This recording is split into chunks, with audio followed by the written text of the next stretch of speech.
Zagan était un perdant à tête d'ogre, qui est passé d'un gamin des rues minables à une imitation de Dr. Strange après avoir vaincu un sorcier qui a essayé de le sacrifier. Après être tombé amoureux d'une elfe lors d'une vente aux enchères, Zagan a dépensé tout son argent pour l'acheter. Malheureusement, elle n'a pas été séduite par ses risques négatifs, alors il a essayé toutes ses imitations de Ryan Gosling, qui ont surtout échoué lamentablement, tandis qu'il luttait aussi pour repousser ceux qui voulaient monter de niveau en le battant en démon arcanique accidentel. Un jour, une dame a été attaquée par un homme dont le visage s'est détaché quand elle l'a giflé. Le psychopathe qui se prend pour double face a juste fait son meilleur rire de Joker avant d'utiliser son couteau pour déchirer sa robe. La fille choquée s'est rapidement couverte avec ses mains, mais il l'a assuré qu'il n'avait pas l'intention de la toucher, car tout ce qu'il voulait, c'était lui arracher le visage puisque la peau d'une vierge était un bon catalyseur, lui faisant réaliser qu'il était un sorcier. Immédiatement, elle a crié, mais c'était inutile, car ils étaient seuls dans la forêt, ou du moins, le pensait-il. Le moment suivant, quelqu'un s'est approché d'eux et a soulevé le gars en l'air par la tête. Il s'est avéré que c'était Zagan, un autre sorcier, qui a exigé de savoir pourquoi il faisait du bruit et l'empêchait de dormir. Le gars a essayé de le convaincre de le laisser partir en promettant de partager les fruits de ses expériences humaines, mais Zagan a refusé et lui a écrasé la tête comme une pastèque. Malheureusement, un peu de son sang a touché le visage de la fille et elle s'est évanouie de choc, ce qui a fait craindre à Zagan qu'il ait agi comme un gorille violent. Il a réalisé qu'elle serait traumatisée par ce qu'elle avait vu, alors il a utilisé un sort pour tout remettre en place. Quand ses vêtements furent réparés et que le sang avait disparu, il remarqua la croix qu'elle portait autour du cou et se demanda si elle était membre de l'Église. Il savait que, si c'était le cas, il pourrait être tenu responsable de ce qui s'était passé parce que l'Église se proclamait apôtre de Dieu et détestait tous les sorciers. Zagan décida alors d'utiliser la magie de téléportation pour l'envoyer ailleurs. Mais lorsqu'il essaya de le faire, son sort ne fonctionna pas. Il était confus quant à ce qui pouvait interférer avec sa magie jusqu'à ce qu'un cercle magique apparaisse derrière lui. À ce moment-là, il sut de qui il s'agissait. Alors il se retourna et demanda à la personne, qu'il appela Barbatos, d'arrêter de perturber ses cercles magiques. Barbatos ignora son ami et demanda s'il avait interrompu quelque chose d'important, alors Zagan expliqua qu'il avait empêché un type louche d'agresser une fille. Barbatos fit remarquer que, tout comme l'homme mort, il était aussi un sorcier et que tout le monde savait que les sorciers ne se souciennent que d'eux-mêmes. Lorsqu'il remarqua la fille, il demanda à Zagan s'il allait la sacrifier, mais il lui dit qu'il n'était pas intéressé par ce genre de choses avant d'activer le cercle et de l'envoyer ailleurs. Il a ensuite dit à Barbatos qu'il allait faire une sieste en s'éloignant, mais Barbatos l'a suivi. Il a essayé de le convaincre d'utiliser la magie pour se donner un coup d'adrénaline au cerveau, mais Zagan a dit qu'il ne voulait pas qu'il bugue comme un ordinateur des années 90 surchargé. Quand Barbatos a réalisé que Zagan n'allait pas l'écouter, il l'a informé que Marcosias, le plus ancien archidémon parmi les 13 archidémons, était mort. Zagan fut surpris par cela, car les archidémons étaient pratiquement de la royauté dans la société de sorcellerie. Barbatos lui dit aussi qu'il allait y avoir une vente aux enchères clandestine des biens de Marcosias. Plus tard, alors qu'ils entraient dans la ville, Zagan dit à Barbatos que la seule raison pour laquelle il l'avait informé de la vente aux enchères était parce que son cul fauché voulait lui emprunter de l'argent. Barbatos ne le nia pas et dit que Zagan était la seule personne qui lui donnerait de l'argent. Lorsqu'il remarqua que des filles leur faisaient signe et leur souriaient, il dit à Zagan que s'il lui donnait de l'argent, il serait son complice et lui présenterait des filles sexy. Juste à ce moment-là, un soldat passa devant eux et alla parler à son capitaine. Alors Zagan demanda pourquoi la ville grouillait de soldats. Barbatos expliqua que quelqu'un kidnappait des femmes pour les utiliser dans des expériences de sorcellerie, ce qui fit espérer à Zagan que, quel que soit l'idiot stupide, il ne prévoyait pas d'invoquer un démon. Lorsqu'ils arrivèrent à la vente aux enchères, ils trouvèrent des sièges et Barbatos désigna 3 puissants sorciers à Zagan. Le premier était Kimuras la lame noire, le deuxième était Grémory l'enchanteresse et le dernier était Valéfor l'apparition. Barbatos expliqua que tous les 3 étaient candidats pour devenir archidémon maintenant que le plus ancien était mort. Zagan a demandé comment on devenait un archidémon et Barbatos lui a dit que les 12 archidémons restants en débattraient et décideraient. À leur insu, Chiméris et Grémory parlaient d'eux, et Grémory a admis qu'elle était surprise de voir qu'un perdant sans nom comme Zagan était envisagé pour Arc-Damen. Le moment suivant, leur attention fut attirée vers le centre de la salle des enchères où une elfe était auditionnée. Dès que Zagan posa les yeux sur elle, son cœur se mit à battre la chamade comme s'il était tombé amoureux de la fille. Avant que les enchères ne commencent, Zagan a offert 1 million d'or pour l'acheter, choquant tout le monde. Barbatos pensait qu'il était fou d'offrir une telle somme et a demandé quel genre d'expérience il voulait faire qui nécessitait un investissement aussi coûteux. Zagan lui a seulement souri d'un air louche avant de descendre pour réclamer son nouveau prix. Et le commissaire-priseur l'a assuré qu'elle n'avait subi aucun dommage. Lorsqu'il a demandé à propos du collier autour de son cou, l'homme a expliqué que c'était pour l'empêcher de s'enfuir. Zagan l'a examiné avec une expression neutre, mais à l'intérieur, il paniquait parce qu'il voulait lui parler. Malheureusement, quand il a exprimé cette pensée, Il a semblé être un sale type parce qu'il a dit qu'il avait hâte d'entendre les sons joyeux qu'elle faisait. Ces mots choquèrent tout le monde, mais le nouveau, ignorant, ne comprenait pas pourquoi il le regardait avec dégoût. Ce soir-là, Zagan était assis sur son trône, tandis que la fille elfe était assise devant lui et, bien qu'il ait l'air très intimidant, il paniquait intérieurement. La vérité était que Zagan n'avait jamais parlé à une fille de sa vie et il avait peur de rendre les choses gênantes dès qu'il ouvrirait la bouche. Heureusement, la fille lui évita l'embarras et demanda comment elle allait être exécutée, ce qui le surprit. Il lui dit immédiatement qu'il avait besoin d'elle vivante, mais elle mal interpréta sa réponse et demanda si elle devait s'attendre à un sort pire que la mort en regardant l'équipement de torture qu'il avait. Comme Zagan ne savait pas comment expliquer que le propriétaire précédent les avait laissés derrière, il s'est alors rassis et s'est présenté à elle. Mais bien sûr, il ne savait pas comment lui demander son nom. Cependant, elle lui a dit que son nom était Nephelia et a demandé « Nefe », ce qui l'a excité, mais il a dû le cacher. Quand il a demandé quel était son nom de famille, elle lui a dit qu'elle n'en avait pas parce qu'elle était une enfant maudite. Cela l'a rendu curieux, mais elle l'a choqué en soulevant sa robe et en disant qu'il n'avait rien à craindre, car elle était encore vierge. Zagan est devenu tout rouge et lui a dit qu'il n'était pas intéressé par ce qu'elle offrait. Nef a été surprise car elle croyait que c'était la raison pour laquelle il l'avait acheté, mais il l'a assuré que ce n'était pas le cas. Mais quand elle a demandé pourquoi il l'avait acheté, il lui a dit que cela ne la regardait pas parce qu'il ne voulait pas paraître comme un pauvre type en lui disant qu'il était tombé éperdument amoureux d'elle. Pour changer de sujet, il lui a demandé de le suivre pour qu'il puisse lui montrer sa chambre. Nef a demandé s'il voulait qu'elle choisisse la chambre où elle mourrait, mais il l'a assuré qu'il n'avait pas l'intention de lui ôter la vie. Elle n'était toujours pas convaincue et cela lui fit réaliser que les personnes qui l'avaient reprise lui avaient probablement dit qu'elle deviendrait un sujet de test ou un sacrifice. Il comprit aussi qu'elle n'avait pas de foyer où retourner, car elle lui avait déjà dit qu'elle était un enfant maudit. Cela lui fit penser à sa vie de gamin des rues, ce qui ne fit que renforcer le lien qu'il ressentait avec elle. Alors il lui dit qu'il l'avait achetée parce qu'il avait besoin d'elle et lui ordonna de ne plus parler de mourir, car elle allait vivre pour lui, ce qui l'a surpris. Lorsqu'ils arrivèrent devant la chambre qu'il avait l'intention de lui donner, Zagan ouvrit la porte et découvrit que c'était une autre salle d'exécution. Il ferma immédiatement la porte et inventa un mensonge idiot sur le fait que la pièce était un piège pour protéger le château des ennemis aériens. Il utilisa ensuite de la magie explosive pour détruire les choses dans la pièce, ce qui choqua Nef et lui fit réaliser que traîner avec Barbatos détruirait sa vie amoureuse inexistante, parce qu'il continuait à apprendre des choses stupides de lui. Lorsqu'il a essayé de lui suggérer de prendre une autre chambre, Nef est allée se tenir sur le balcon. Après avoir regardé la lune pendant un moment, elle a demandé si elle pouvait prendre la chambre, et il a accepté. Quand le matin est arrivé, Zagan n'avait pas fermé l'œil parce que Nef avait dormi à côté de lui. Alors il s'est levé et est parti à la recherche de nourriture. Quand il est revenu, Nef était déjà réveillé, alors il lui a offert le petit déjeuner qu'il avait apporté. Pendant qu'il mangeait, Nef a demandé pourquoi il mangeait la même chose qu'elle, car elle considérait que c'était quelque chose destiné aux esclaves. Zagan a réalisé qu'il mangeait la même chose depuis aussi longtemps qu'il se souvienne, donc il n'avait aucune idée des types de nourriture que les gens normaux mangeaient. Nef proposa alors de cuisiner pour lui, ce qui fit sursauter l'imbécile, car c'était la première fois de sa vie que quelqu'un lui proposait une telle chose. Il dit à Nef qu'ils iraient en ville pour acheter des provisions, mais ils essayèrent d'obtenir un trajet en ville et le conducteur leur dit combien ils devaient être payés. Zagan se rappela qu'il était maintenant pauvre comme Job, puisqu'il avait dépensé tout son argent pour acheter Nef. Plutôt que d'admettre qu'il était maintenant fauché, il suggéra qu'il marche jusqu'à la ville parce que c'était une bonne façon de faire de l'exercice. En marchant, Zagan se demanda comment il pourrait gagner de l'argent. Il envisagea même d'intimider le conducteur de la calèche, mais il repoussa cette idée car il ne voulait pas que Nefi ait peur de lui. À un moment donné, il envisagea de vendre son château et d'ouvrir un restaurant pour Nefi. Juste à ce moment-là, ils entendirent le conducteur de la calèche crier et, en se retournant, ils remarquèrent que la calèche était attaquée par des voleurs. Zagan a essayé de partir, mais quand il a remarqué l'air effrayé sur le visage de Nefi, il s'est demandé si c'était de la même manière qu'elle avait été kidnappée. Il a décidé de la rassurer en se débarrassant des voleurs, même s'il prétendait qu'il se débarrassait des déchets. D'abord, il les a attaqués avec un sort de foudre pour attirer leur attention. Alors, quand le chef l'a attaqué, il a cassé sa hache et lui a donné une pichenette sur la tête. Les voleurs restants ont appelé le sorcier qui les aidait et il a utilisé des flammes pour dessiner un cercle magique sur le sol. Lorsqu'il a essayé de l'activer, il a découvert qu'il ne pouvait pas le faire et Zagan a révélé qu'il en avait pris le contrôle. Il l'a ensuite activé et a abattu l'homme avec une puissante frappe de foudre comme s'il était Tornade des X-Men. Quand les voleurs ont réalisé que leur atout avait été vaincu, ils se sont enfuis comme les lâches pathétiques qu'ils étaient. Une fois partis, Zagan a essayé de rassurer Nefi en disant qu'ils étaient inoffensifs, mais elle a insisté sur le contraire.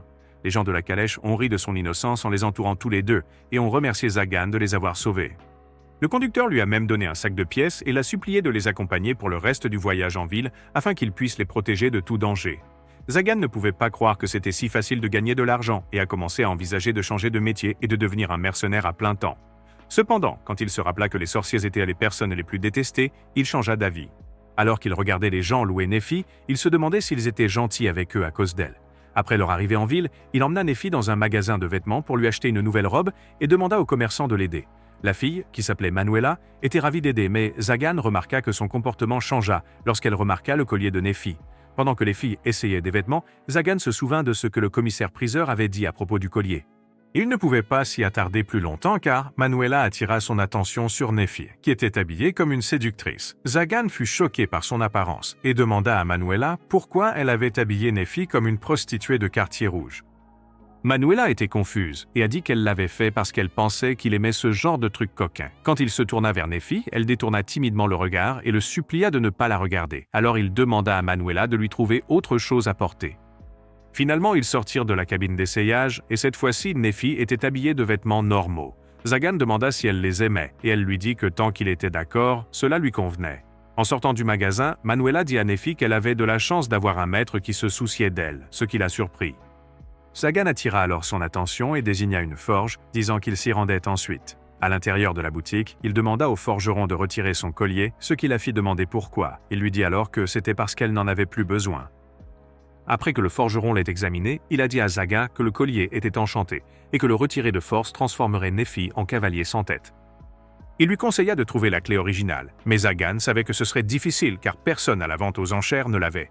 Il remercia alors l'homme et déposa quelques pièces sur la table en guise de paiement, mais l'homme refusa de les accepter.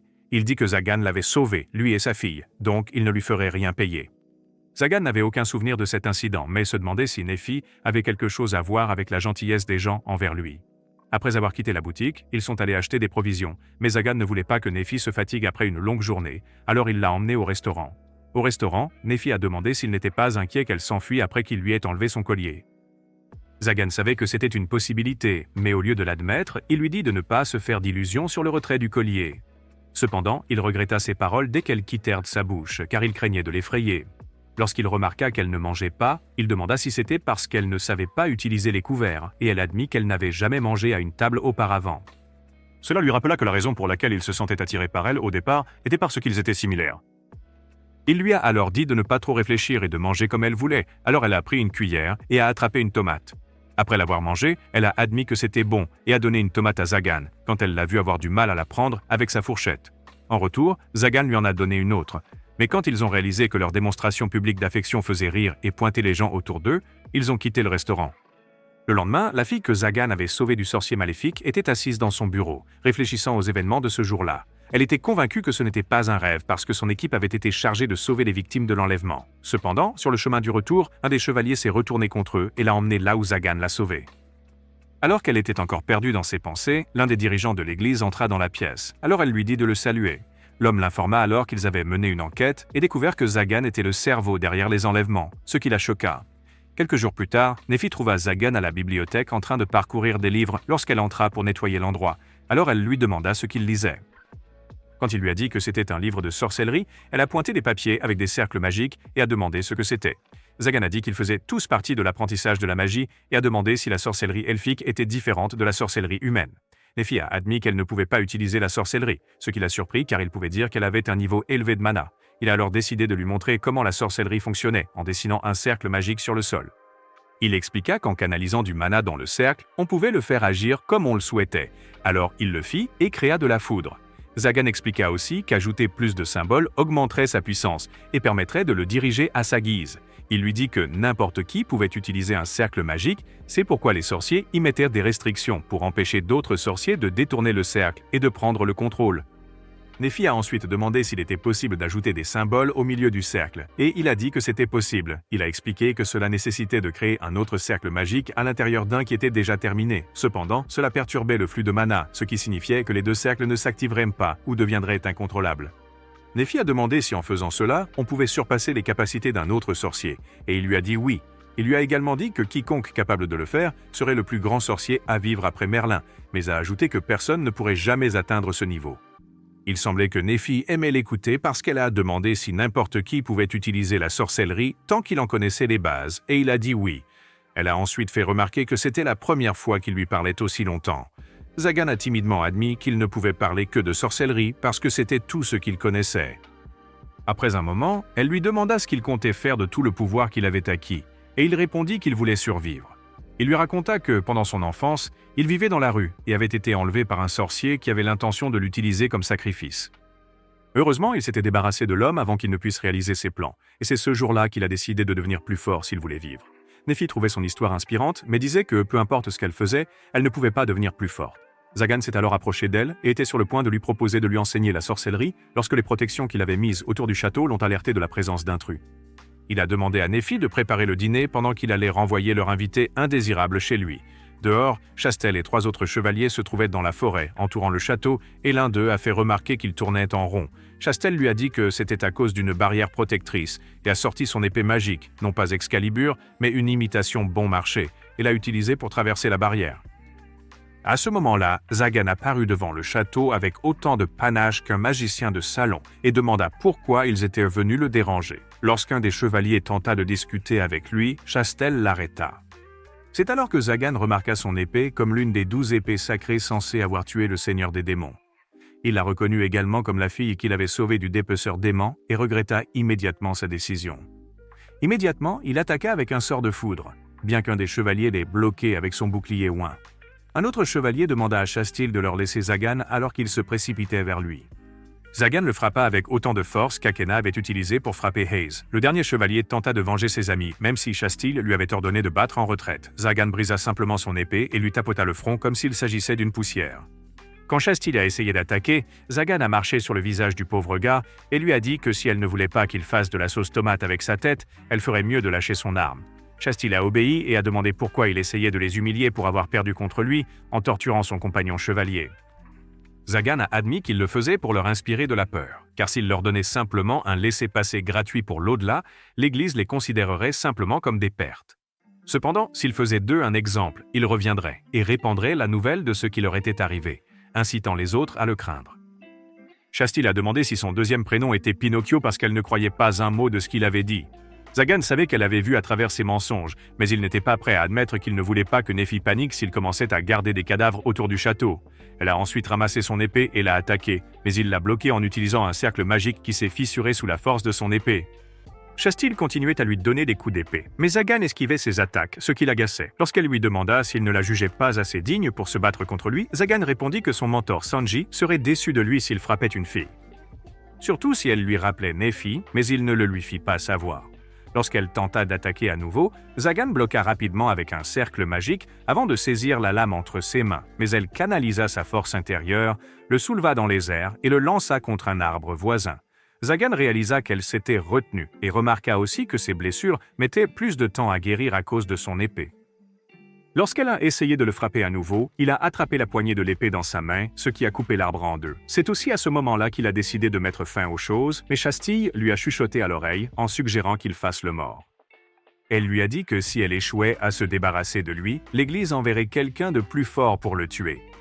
Zagan reconnaissait le risque qu'elle prenait pour essayer de l'aider, mais il savait aussi que fuir comme un lâche mettrait Nephi en danger. L'instant d'après, presque comme si penser à elle l'avait invoqué, Nephi sortit du château en criant son nom. L'un des chevaliers lança sa lance sur elle, même si Chastille lui avait ordonné de reculer, alors Zagan la poussa hors du chemin et se blessa à sa place. Voir son maître blessé mit Nephi en colère, alors elle attaqua le chevalier en utilisant des arbres pour l'envelopper et tentait de l'écraser à mort. Zagan a dû la retenir et la supplier d'arrêter avant que les choses ne dégénèrent. Plus tard dans la nuit, après que Nephi ait bandé ses mains, Zagan lui a demandé quel pouvoir elle avait utilisé contre le chevalier parce qu'il se souvenait qu'elle lui avait dit qu'elle ne pouvait pas utiliser la sorcellerie. Nephi lui a dit que ce n'était pas de la sorcellerie, mais une capacité appelée mysticisme, qui était une capacité permettant à une personne d'accéder à des pouvoirs au-delà des lois naturelles simplement en le souhaitant. Zagan a demandé si tous les elfes pouvaient l'utiliser et elle lui a dit qu'elle était la seule parce qu'elle était une enfant maudite. Elle a dit que ce pouvoir n'était pas censé exister et que les enfants elfes aux cheveux blancs n'étaient pas censés naître non plus. Elle avait le malheur d'être née avec les deux, alors les gens de son village la traitaient comme une paria et une esclave. Un jour, le village a été attaqué et les villageois lui ont ordonné de les protéger avec ses pouvoirs comme moyen de les rembourser, de l'avoir laissé rester dans le village. Nephi a dit qu'elle s'était laissée capturer et en regardant les gens qui la traitaient pire que des ordures mourir, elle ne pouvait ressentir que du bonheur. Zagan lui a dit qu'elle n'avait rien fait de mal et a insisté sur le fait que si les villageois morts lui en voulaient encore même après leur mort, ils n'étaient que des connards mesquins. Il a dit qu'une personne forte devrait vivre une vie forte et lui a raconté l'époque où une fille qu'il avait sauvée l'avait traité de méchant. Il a dit qu'il était évident que la fille avait été trop gâtée et ne comprenait pas la dure réalité de la vie. Mais lui l'avait vu et était déterminé à ne pas laisser le destin jouer au ping-pong avec son avenir une fois de plus, alors il s'est battu dur pour survivre. Il a demandé à Nefi de garder la tête haute car elle n'avait rien fait de mal et lui a dit que même si les autres ne voulaient pas d'elle, lui la voulait. Nefi a éclaté en sanglots et l'a serrée dans ses bras, alors il lui a permis de pleurer tout son soûl. Lorsqu'elle s'est enfin calmée, elle s'est excusée de se comporter comme un bébé avant de demander si ses mains lui faisaient encore mal. Zagan lui dit que cela avait cessé de faire mal il y a un moment, et quand il enleva le bandage, il fut surpris de voir qu'il était complètement guéri. Il réalisa que c'était parce qu'il avait touché Nefi, et se dit que c'était une bonne chose qu'elle ait un tel pouvoir. Quand il la remercia, Nefi le regarda étrangement, ce qui le poussa à demander s'il y avait un problème. Alors elle lui a dit qu'il ne l'avait jamais remercié auparavant. Zagan ne pouvait pas croire qu'il échouait déjà dans ses tentatives de séduction, alors il s'est excusé d'être un imbécile sans cœur. Plus tard dans la nuit, alors qu'il était assis sur son trône, comme le seigneur sombre de la mélancolie et de la ruine, Nefi est venu le voir et lui a demandé s'il voulait dormir avec elle.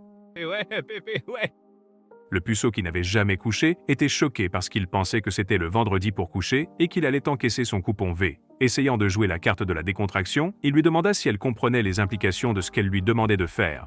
Nefi dit qu'elle comprenait et expliqua que dormir sur son trône chaque nuit n'était pas bon, alors elle voulait qu'il se repose sur un vrai lit. Quand il réalisa qu'elle ne lui offrait pas une nuit de plaisir débridé, cela brisa ses pensées impies. Il a également refusé son offre, disant qu'il devait être dans la salle du trône au cas où il y aurait un intrus. Nefi avait déjà anticipé sa réponse, alors elle a suggéré qu'il pose sa tête sur ses genoux. Il s'est dit de ne pas agir comme un adolescent surexcité traînant avec son béguin et a accepté sa demande. Alors qu'il était allongé sur ses genoux, il ne pouvait s'empêcher de se sentir au 7e ciel. Mais quand il ouvrit les yeux et remarqua ses milkshakes si près de son visage, il se détourna. Il lui demanda ensuite si elle voulait apprendre la sorcellerie parce qu'il avait remarqué qu'elle avait du mal à contrôler son mysticisme. Il dit qu'apprendre la sorcellerie pourrait l'aider à apprendre à contrôler ses pouvoirs et à se protéger. Il lui a également dit qu'il savait qu'elle serait très douée et qu'elle pourrait même le surpasser un jour. Nefi lui a dit qu'elle était prête à apprendre tant qu'elle pouvait le protéger, alors il a accepté de lui enseigner. Le lendemain, Barbatos est venu rendre visite à Zagan parce qu'il avait entendu dire que les chevaliers angéliques l'avaient attaqué. Cependant, il a été surpris de le voir complètement indemne. Alors, il a demandé si Castiel était juste jolie avec une grande épée, mais Zagan a admis qu'elle était forte puisqu'elle avait détruit la plupart de ses barrières.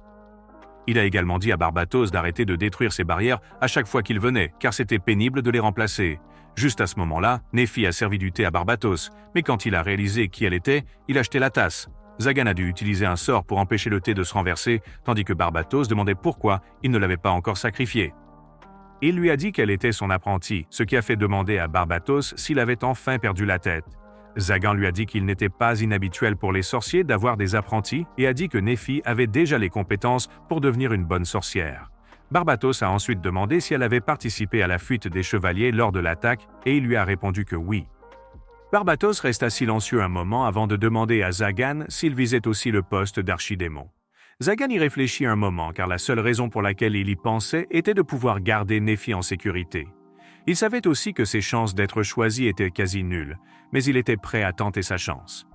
Quand il en a parlé à Barbatos, celui-ci a simplement hoché la tête et s'est retiré, les surprenant. Nefi a fait remarquer que Zagan avait l'air heureux de parler à Barbatos, mais Zagan a refusé d'accepter qu'il était ami avec un idiot. Il lui a ensuite dit qu'il sortait pour remplacer les barrières et lui a demandé de l'accompagner car c'était sa première leçon. Des semaines passèrent et Zagan continua d'enseigner la sorcellerie à Nefi.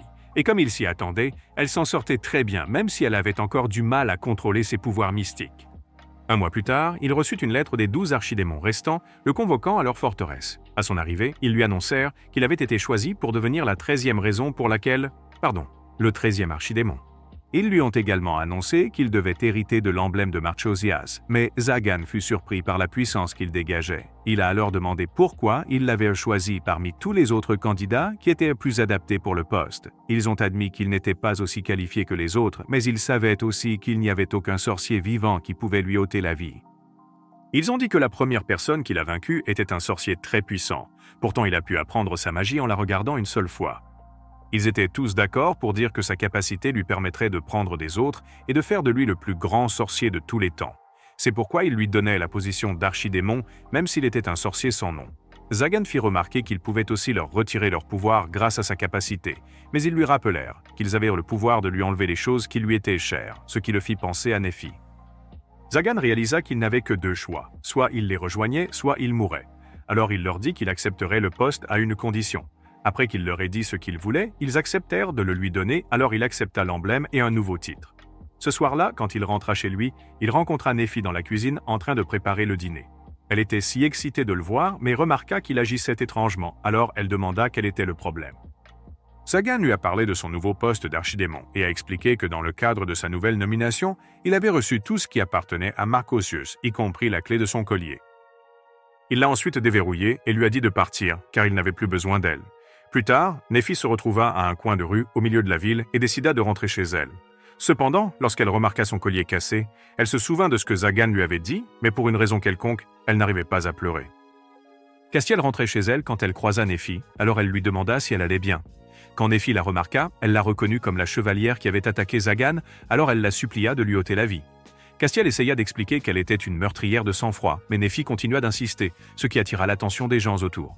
Quand ils réalisèrent que c'était Nephi, ils commencèrent à réprimander Castiel pour l'avoir harcelée.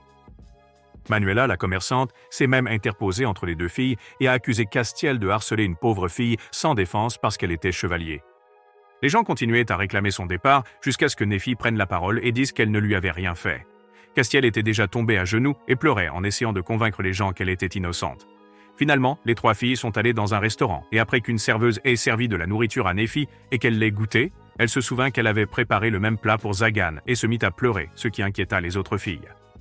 Finalement, Nephi a terminé son repas et a raconté aux filles ce qui s'était passé, alors Manuela a demandé si quelque chose d'étrange s'était produit pour le pousser à agir ainsi. Nephi se rappela de son annonce quand il est rentré chez lui et a demandé aux filles qui était un archidémon. Manuela expliqua qu'ils étaient des sorciers puissants et dit que Marcosius contrôlait la ville, mais depuis sa mort, les sorciers avaient commencé à commettre plus de crimes et à kidnapper des gens pour les utiliser comme sacrifice. Nephi a alors demandé pourquoi les habitants n'aimaient pas les chevaliers angéliques et Manuela lui a dit que c'était parce qu'ils exigeaient que les gens leur paient de l'argent pour les protéger, comme des voyous de rue.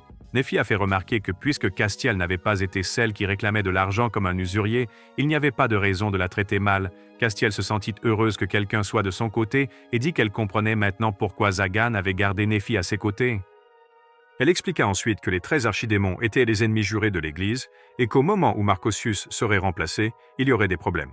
Elle dit que l'Église essaierait de tuer le nouvel archidémon avant que son pouvoir ne grandisse, tandis que d'autres sorciers les attaqueraient pour défier leur position.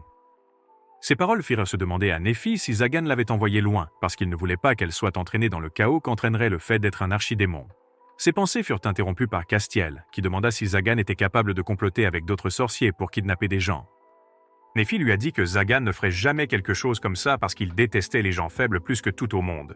Elle leur a raconté la fois où il avait sauvé une calèche de bandits, mais avait dit qu'il se débarrassait seulement d'une chose ennuyeuse.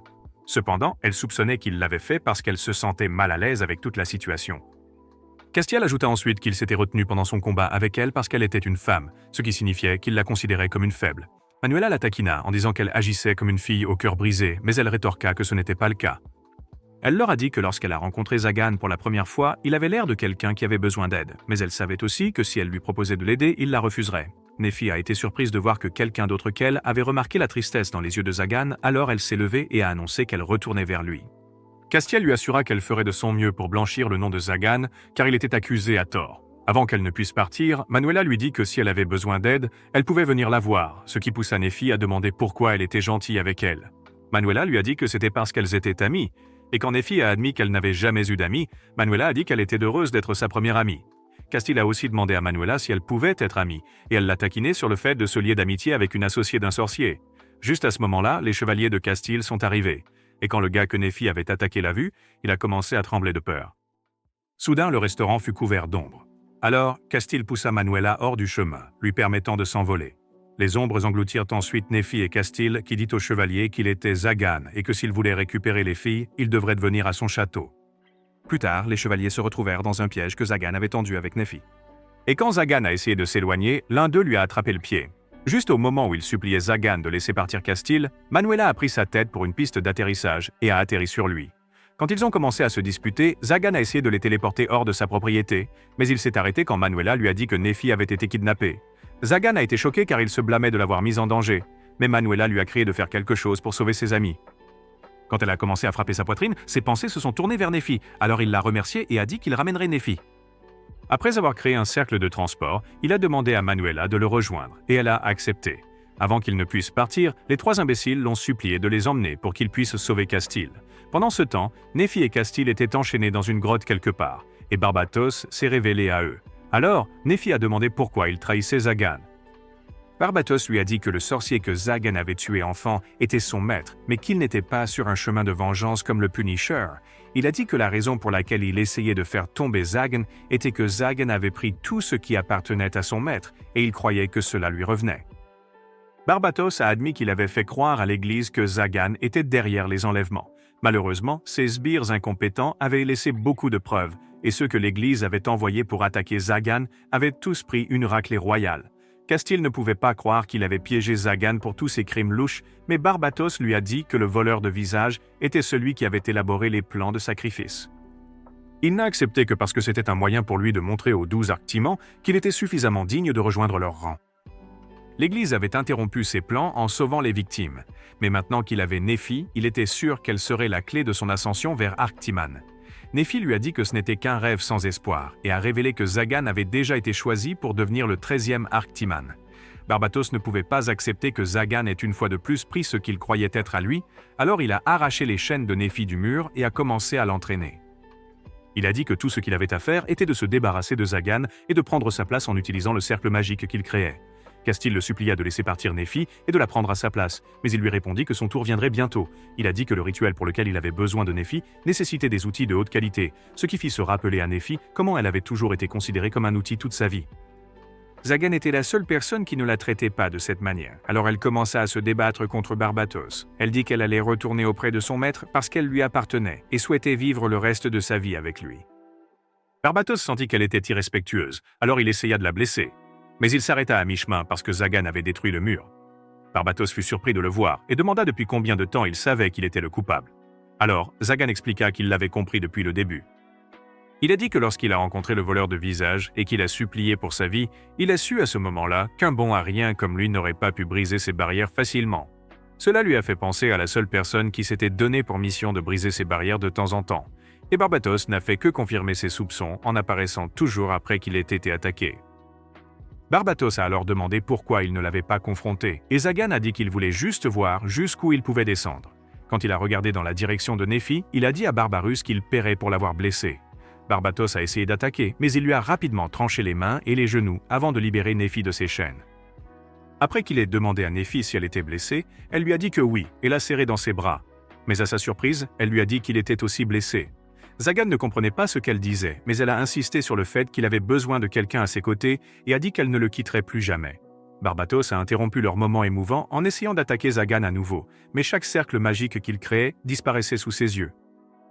Voyant l'air confus sur son visage stupide, Zagan expliqua qu'il avait lancé le même cercle, ce qui avait écrasé celui que Barbatos avait lancé de l'intérieur. Barbatos refusa de reculer et lança plusieurs cercles magiques à la fois, mais les résultats furent les mêmes. Barbatos exigea de savoir comment il avait fait, et Zagan dit qu'il avait passé ses journées à étudier pour s'améliorer.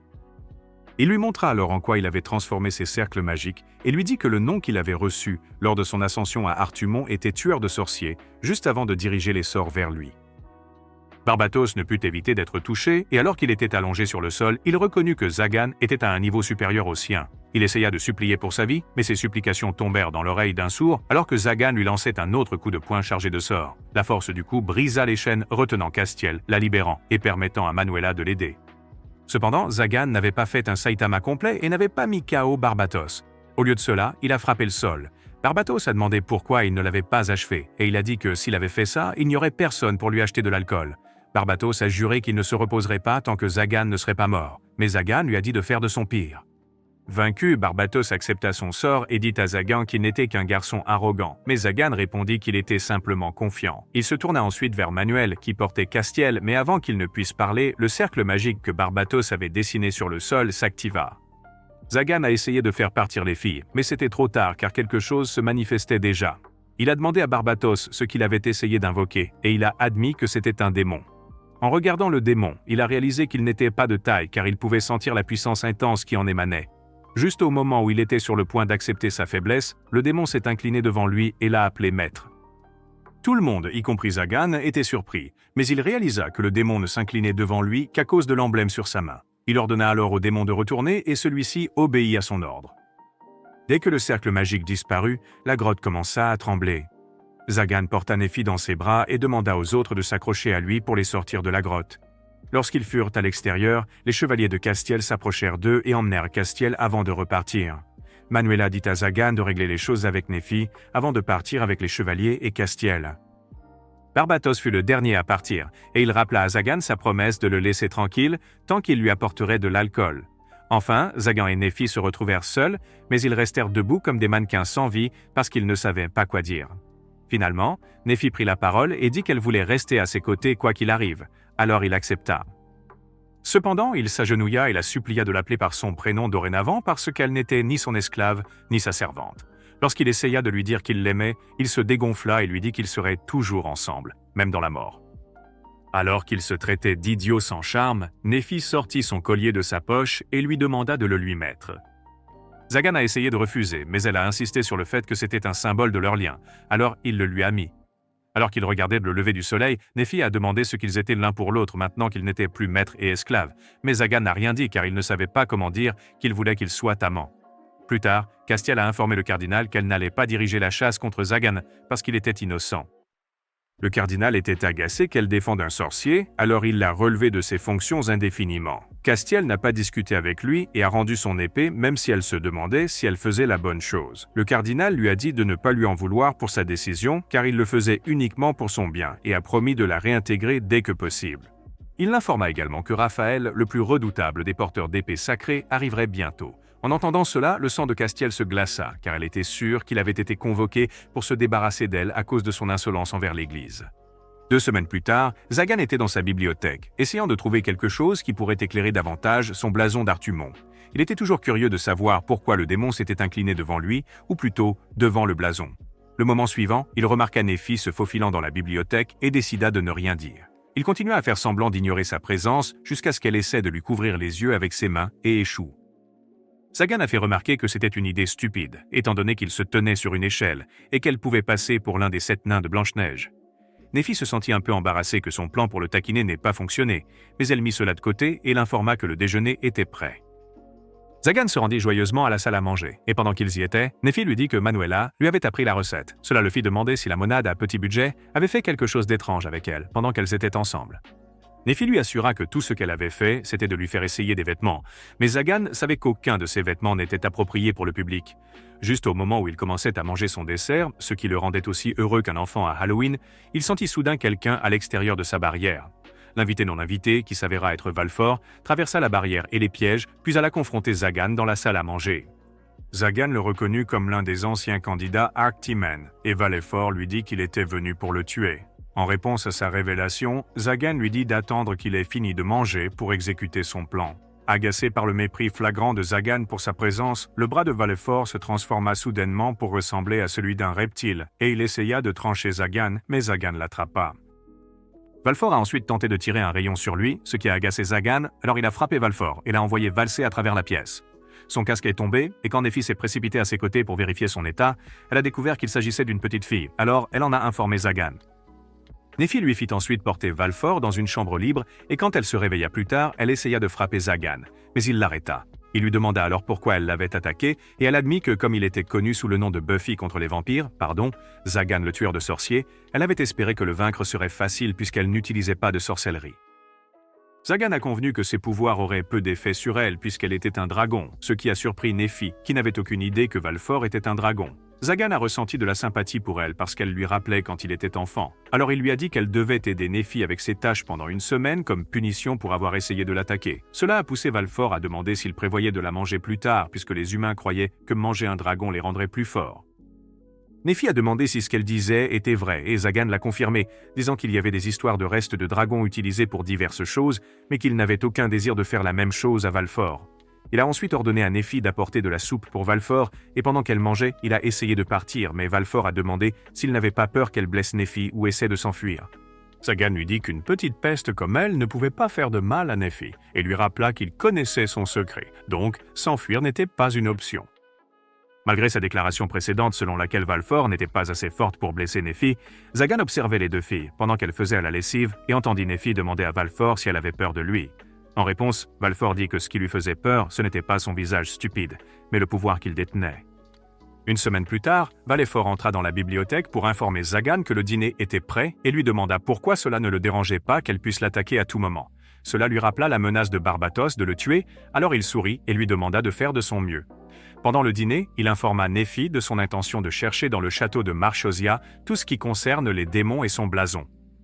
Quand il a mentionné qu'il souhaitait emmener Valleyford avec lui, Valleyford a demandé si la stupidité était l'un de ses nombreux traits, parce que personne de sensé ne laisserait son ennemi s'approcher d'informations vitales ou de secrets qu'il gardait par peur qu'ils soient volés.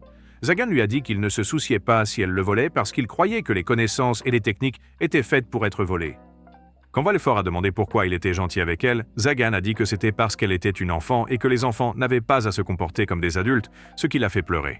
Pour la réconforter, il lui a donné une tape sur la tête et lui a dit de ne pas s'inquiéter car personne n'oserait lui faire du mal tant qu'elle aurait des liens avec lui. Plus tard dans la nuit, alors que Nephi et Zagan regardaient Valleyford dormir, Nephi fit remarquer qu'il ressemblait à une famille, ce qui surprit Zagan, mais il ne semblait pas détester l'idée qu'il soit une famille. Quelques jours plus tard, Zagan et Neph emmenèrent Valleyford au magasin de Manuela pour lui acheter une cape et la folle dame aux oiseaux les supplia de la laisser la garder. Mais Zagan lui dit qu'elle n'était pas un objet. Après avoir quitté le magasin, Valleyford tenait leurs mains, ce qui fit ressentir à Zagan un étrange sentiment de protection. Dans une autre partie de la ville, une chasse-île triste se promenait, se réjouissant que son retrait retarderait la chasse pour Zagan, dont elle espérait qu'il vivrait une vie heureuse avec Neph. Elle imagina qu'ils visiteraient sa tombe ensemble longtemps après sa disparition. L'instant suivant, elle cria de surprise en apercevant Zagan, Neph et Valleyford, qui ressemblaient à une famille parfaite se promenant tranquillement en ville. Lorsqu'elle s'approcha d'eux, Valleyford demanda à Zagan qui était Chastille, et croyez-le ou non, l'imbécile n'avait aucune idée de qui elle était. Neph a dû mentionner le nom de Chastille avant que l'idiot ne se souvienne de qui elle était. Juste à ce moment-là, les trois imbéciles, autrement connus sous le nom de chevaliers de Chastille, se précipitèrent vers eux en réprimandant Chastille pour se promener sans protection. Pendant qu'il parlait, Zagan sentit la soif de sang de Valleyford et remarqua que son bras avait changé, alors il lui dit de le ranger, disant qu'il ne voulait pas que l'un des amis de Neph soit blessé si une bagarre éclatait. Chastille fut alors entraîné par les chevaliers qui lui dirent que le cardinal l'avait convoqué, laissant Zagan espérer que la haine évidente de Valleyford pour les chevaliers ne causerait pas de problème plus tard. Plus tard, au château de Marciochat, Valleyford regarda autour d'elle et dit que des dragons vivaient autrefois ici, car la forme des grottes lui rappelait celles dans lesquelles elle vivait auparavant. Avant d'entrer, Zagan ordonna aux filles de chercher tout ce qui était lié aux dragons et dit à Valleyford qu'elle pouvait prendre n'importe quel livre qu'elle voulait. Alors qu'ils traversèrent le château, ils remarquèrent un golem que Zagan leur dit de ne pas toucher car il espérait éviter qu'il ne soit attaqué si celui-ci venait à s'éveiller. Après s'en être éloigné, Valleyford remarqua un cercle magique avec des motifs draconiens et le montra à Zagan, qui la félicita en lui tapotant la tête pour son bon travail. Valleyford activa ensuite le cercle qui ouvrit un passage secret vers une bibliothèque souterraine.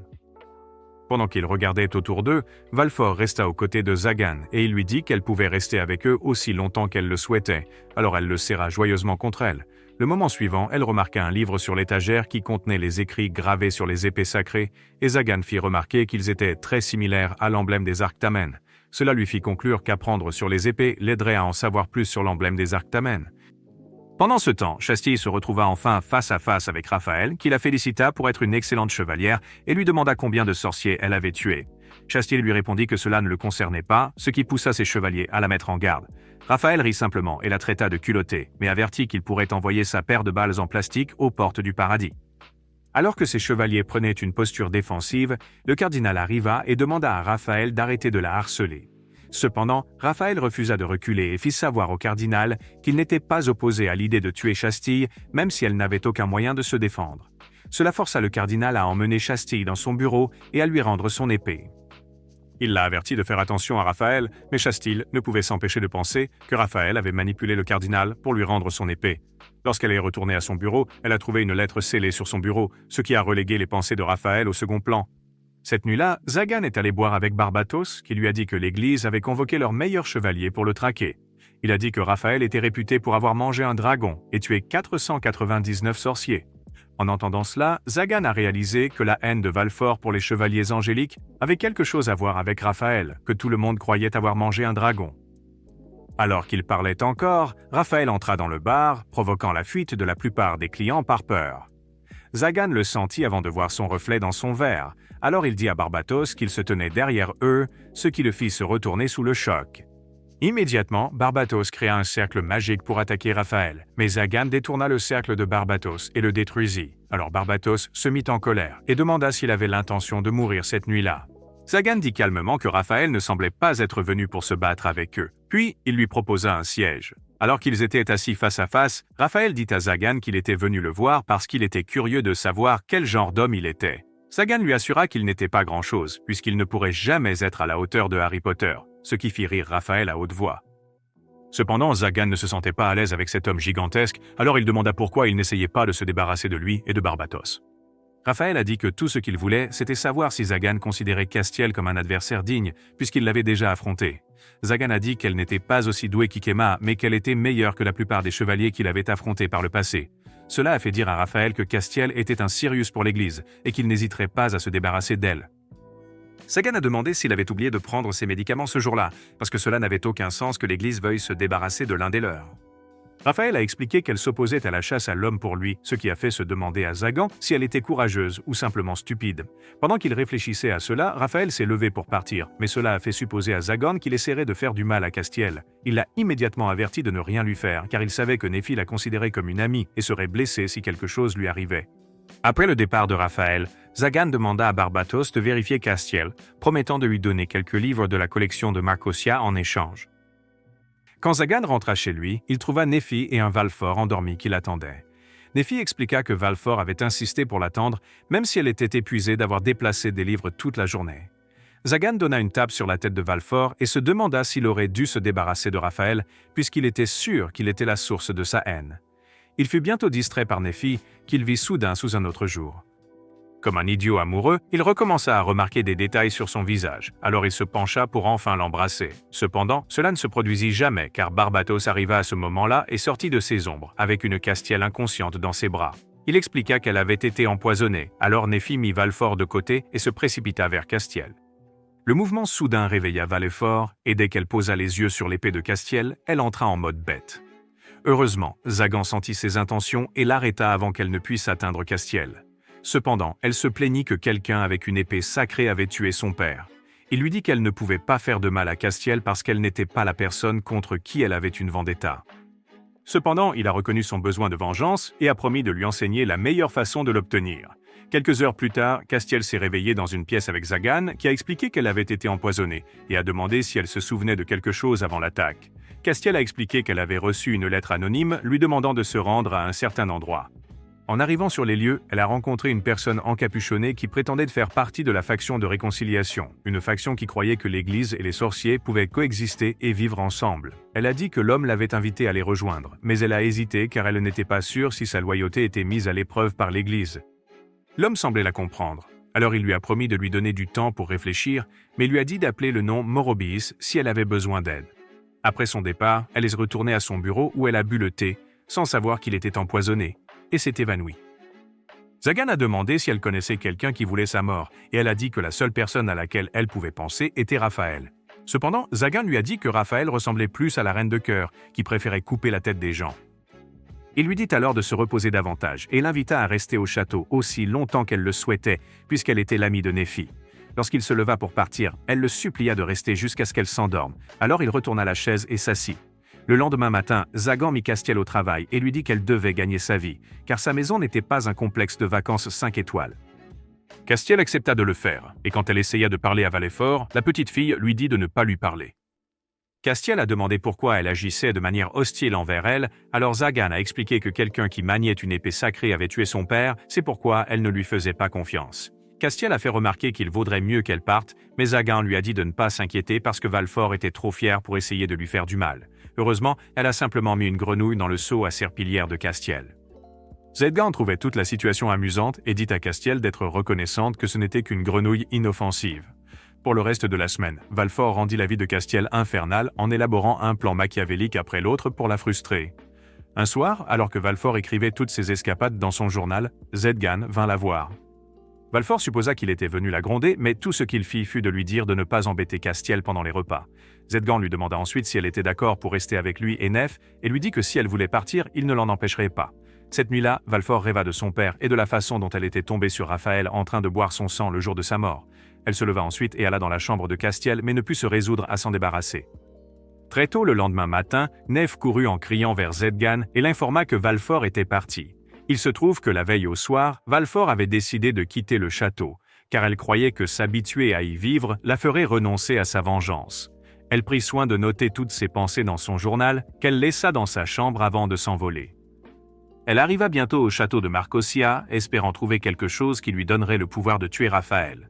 Cependant, elle hésita en arrivant à la porte car elle sentait que voler Zedgan revenait à le trahir. L'instant d'après, elle entendit la voix de Raphaël forte et claire derrière elle. Elle fut surprise qu'il les suivît à son insu. Dès qu'elle le vit, sa peur fut remplacée par la haine. Valfort se souvint immédiatement de lui comme de l'homme vil qu'elle avait trouvé en train de boire le sang de son père, comme un vampire avide de sang. Raphaël, quant à lui, n'avait aucune idée de qui elle était, alors elle tenta bêtement de l'attaquer, sachant pertinemment qu'elle n'était pas de taille face à lui. Raphaël faillit lui trancher la tête d'un seul coup d'épée. Heureusement, Zedgan arriva juste à temps pour l'arrêter et plaisanta en disant qu'il devrait lui imposer un couvre-feu puisqu'elle était sortie si tard. Valfort se mit à pleurer, demandant pourquoi il était venu pour elle, et il lui dit que c'était parce qu'il comprenait ce qu'elle traversait. Elle courut alors pour le serrer dans ses bras, et tandis qu'il la serrait en retour, elle entendit la voix de Neve lui demander si elle allait bien puisqu'elle était de l'autre côté du portail d'ombre. Zedgan la rassura, en lui disant qu'elle allait bien, mais lui dit qu'il rentrerait tard, car ils avaient quelque chose d'important à régler. Raphaël demanda à Zedgan pourquoi il protégeait quelqu'un d'autre, alors qu'il était de notoriété publique que les sorciers ne se souciaient que d'eux-mêmes. Zedgan lui répondit que Valfort n'était pas n'importe qui, parce qu'elle était sa fille. Malheureusement, cela renforça encore plus la détermination de Raphaël à se débarrasser de Valfort.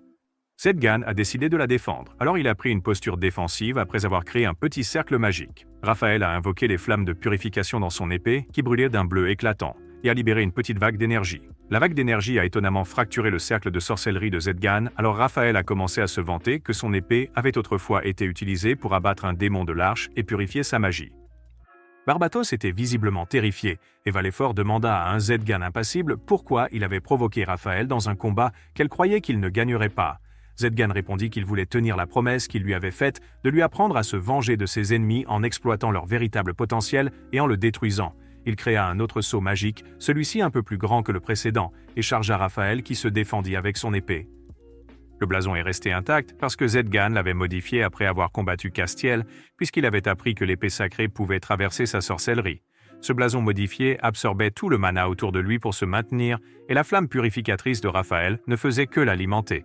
Même après que Zedgan ait réussi à le repousser, Raphaël a encore essayé de l'abattre. Zedgan s'écarta juste à temps pour permettre à l'épée de frapper le sol et de disperser des pierres autour. Pourtant, il chargea à nouveau, alors Zedgan se défendit contre son coup avec son blason magique qui fut finalement détruit. Zedgan prit simplement note mentalement de le retravailler et d'augmenter sa durabilité puisqu'il s'était brisé après avoir reçu 3 coups directs. Raphaël a essayé de frapper à nouveau, mais il s'y attendait et a riposté avec un coup de poing chargé de sorts qu'il a envoyé voler contre la porte. Il semblait qu'il avait délibérément poussé Raphaël à épuiser ses flammes purificatrices pour pouvoir utiliser sa sorcellerie. Zegaen était sûr que le coup avait affaibli Raphaël, mais le vieil homme le surprit en se relevant et en reconnaissant sa puissance. Pendant ce temps, Chastil trouva Nephi attendant près de l'ombre de Barbatos, et Nephi lui dit que Zedgan se battait pour protéger Valfort de la personne essayant de lui faire du mal. Chastil se décida à aller les aider, mais elle hésita car elle croyait que c'était de sa faute si Valfort s'était enfui et ne pensait pas que son aide serait appréciée. Alors qu'elle se demandait si prêter main forte à Zedgan la mettrait en danger, Nephi l'interpella. Chastil sortit immédiatement de sa confusion et demanda à l'elfe pourquoi elle n'était pas allée aider Zedgan et Valfort. Nephi lui dit que Zedgan lui avait ordonné de l'attendre et avoua qu'elle était jalouse de Chastil parce qu'elle pouvait aller le voir. Elle tira ensuite Chastil pour un câlin et la remercia d'être amie avec eux. Chastil commença à pleurer et avoua qu'elle avait peur de mourir, mais dit aussi qu'elle voulait aider Zedgan à se battre. Nephi lui a dit de faire ce que son cœur désirait, même si cela signifiait aller à l'encontre de tout ce qu'elle savait et croyait. Après leurs confessions en larmes, Chastil a dit à Nephi d'attendre leur retour pendant qu'elle allait aider Zedgan et Valfort. De retour au château de Marcosia, Zedgan et les autres regardèrent les blessures de Raphaël se guérir d'elles-mêmes, confirmant qu'il avait bien bu le sang d'un dragon. Zedgan dit alors à Valfort qu'elle pouvait enfin réaliser son souhait, alors Raphaël demanda pourquoi elle semblait tant le haïr. Valfort répondit que c'était parce qu'il avait assassiné son père, le légendaire dragon sage Orobos, de sang-froid. Elle a expliqué qu'un jour, après qu'un groupe de chevaliers angéliques soit venu parler à son père, il s'est envolé avec eux. Lorsqu'il n'est pas revenu après 7 jours, elle est partie à sa recherche, mais tout ce qu'elle a trouvé, c'était son corps sans vie, avec une épée sacrée plantée dedans. Le pire, c'était que Raphaël buvait son sang comme si c'était du jus de raisin qu'il venait de trouver. Après l'avoir écoutée, Raphaël déclara qu'elle devait aussi mourir et se précipita vers elle, mais Zegan le repoussa. Raphaël réussit à rester debout et chargea de nouveau Valfor, juste au moment où Zegan essayait de l'empêcher de lancer un sort. La chose suivante qu'il sut, c'était qu'il y avait une lumière vive et Chastil se tenait entre Raphaël et Valfor, son épée poussant contre la sienne. Ils furent surpris de la voir, et c'est à ce moment-là que l'idiot de Barbatos, qui soit dit en passant assurait comme un PNJ, se souvint qu'il n'avait pas fermé le portail. Valefort demanda à Chastil pourquoi elle était venue, et elle lui fit tout un discours sur comment c'était de sa faute si Valefort avait quitté la maison. Heureusement, elle a choisi de terminer son monologue sentimental et a demandé à Valfort d'accepter une trêve pour le moment. À ce moment-là, Raphaël s'affaiblissait déjà et commençait à cracher du sang, alors Zegan a demandé pourquoi il essayait désespérément de mourir de leurs mains. Il a souligné qu'après que Valfort ait mentionné le nom d'Orobos, toute la combativité de Raphaël avait disparu. En entendant le nom, Chastil réalisa que Raphaël était l'homme mystérieux en cape qu'il avait invité à rejoindre la faction de réconciliation. Juste au moment où Zegan exigeait qu'il explique pourquoi il avait fait tout cela, il sentit une présence très sinistre venant de l'intérieur du château. Les autres la ressentirent aussi, et lorsque la créature sortit, Zegan la reconnut comme le golem qu'ils avaient vu quelques jours auparavant. Il remarqua également qu'il absorbait le mana de son environnement pour se nourrir, et qu'il épuiserait tout leur mana en un rien de temps. Il comprit que l'onde de choc des épées de Chastil et Raphaël avait brisé le sceau et l'avait réveillé. Barbatos cria à Zegan de faire quelque chose. Alors il essaya de le contrôler en utilisant son sceau d'archidémon, de la même manière qu'il l'avait fait avec le démon qu'ils avaient rencontré auparavant. Cependant, comme le golem était pratiquement une créature sans esprit, il n'obéit pas à son ordre. Au lieu de cela, il tira un rayon sur eux et tout le monde, sauf Valfort, put s'écarter. Heureusement, Raphaël arriva juste à temps pour servir de bouclier humain et perdit son bras gauche dans le processus. Zegan devint furieux et détruisit le golem avec son sort Écaille céleste. Avec la créature à terre, il s'approcha de Raphaël et lui demanda pourquoi il avait risqué sa vie pour Valfort alors qu'il avait essayé de se débarrasser d'elle plus tôt. Raphaël a dit qu'il faisait simplement son devoir, mais cela n'expliquait pas son changement soudain d'avis. Alors Zegan a exigé une explication. Raphaël s'est alors ouvert et a admis qu'il n'avait pas été celui qui avait tué Orobos parce qu'il n'était pas assez puissant. Il a expliqué qu'il était allé chercher l'aide d'Orobas pour tuer un démon puissant qui était apparu. Valfort l'accusa d'inventer des histoires et de tisser des récits juste pour couvrir son crime, mais Raphaël insista sur le fait qu'il disait la vérité. Valfort ne croyait toujours pas Raphaël, mais Zagan lui dit qu'il avait aussi rencontré un démon auparavant, donc il ne pouvait pas mentir. Cependant, Valefort avait du mal à croire que son père avait été vaincu par un démon. Raphaël lui dit qu'Orobas n'avait pas été vaincu par le démon, car il avait donné sa vie pour le détruire une fois pour toutes. Se sentant dépassé, Valefort exigea de savoir où concentrer toute sa haine maintenant qu'elle connaissait la vérité sur la mort de son père. Raphaël lui demanda d'échanger sa haine contre de la fierté, car son père était mort en essayant de défendre le monde dans lequel elle vivait. Il a dit que si les démons revenaient dans un monde où les sorciers et les chevaliers étaient à couteau tiré, le monde plongerait dans le chaos. C'est pourquoi Orobas lui avait demandé de continuer à vivre et de faire de son mieux pour les unir. Alors il a décidé de boire son sang pour se renforcer.